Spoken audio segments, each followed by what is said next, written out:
तो कश्मीर में सिस्टम में बैठे आतंकियों के हमदर्द देश को नुकसान पहुंचा रहे हैं, तो सीमा पार बैठे आतंक के आका भारत को कमजोर करने के लिए रोज नई साजिश रच रहे हैं। ऐसी ही एक साजिश का खुलासा सहारनपुर से एक संदिग्ध की गिरफ्तारी के बाद हुआ।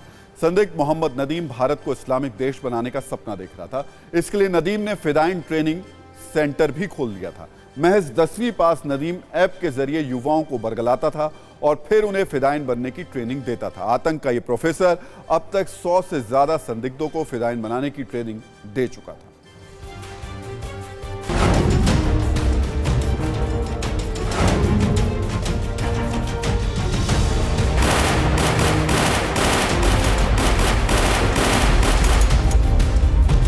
पाकिस्तान में आतंक का आका, हिंदुस्तान में कट्टरपंथ की ट्रेनिंग। 10वीं पास हाईटेक आतंकी, फिदाइन हमले की हाईटेक साजिश।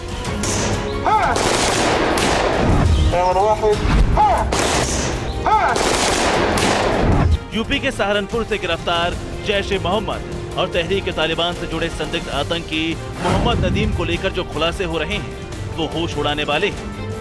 कहा जा रहा है कि मोहम्मद नदीम 10वीं तक पढ़े लिखे होने के बावजूद हाईटेक तरीके से हिंदुस्तान में आतंक की साजिश को अंजाम देने के फिराक में था।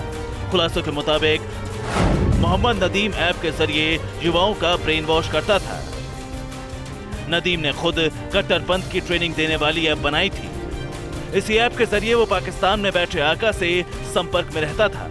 पाकिस्तान बेस्ड आतंकी संगठन के कमांडर ने नदीम को नुपुर शर्मा की हत्या करने का टास्क दिया था।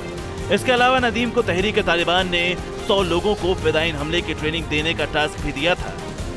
30 लोगों की टीम नदीम के संपर्क में थी, जिनके लिए नदीम ने बाकायदा वर्चुअल नंबर बनाए थे। इन 30 लोगों को छोटे छोटे वीडियो बनाकर फिदाइन हमले की ट्रेनिंग दी जा रही थी।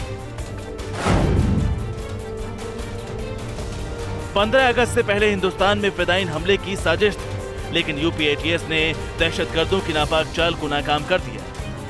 6 दिन पहले गिरफ्तार नदीम का घर यूपी के सहारनपुर के कुंडा कला गांव में है।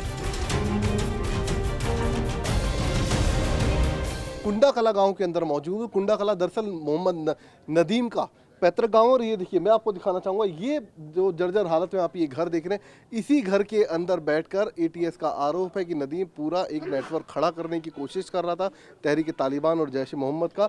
और जो नदीम के पिता हैं, ये देखिए ठीक बराबर में जो खाट पर लेटे हुए आपको दिखाई दे रहे हैं, नदीम के पिता हैं, जो कि पिछले 4 महीने से इसी तरीके से बेड पर लेटे हुए हैं क्योंकि तबीयत बेहद खराब है। ठीक सामने कमरे के अंदर, ये एक कमरा आप देख सकते हैं, कमरे के अंदर नदीम की मां है जो कि ठीक इसी हालत में है, उनकी भी तबीयत काफी खराब है।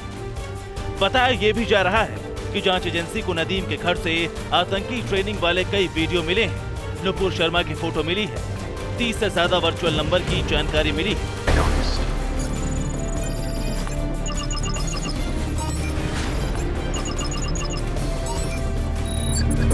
नदीम को यूपी और उत्तराखंड में खासतौर पर आतंकियों की भर्ती का टास्क दिया गया था। ये युवाओं को ब्रेन वॉश कर रहा था। नदीम ने अलग अलग शहरों में रह रहे स्लीपर सेल को वर्चुअल नंबर भी दिया था, जिसके जरिए वो ऑनलाइन आतंक की क्लास लगाता था।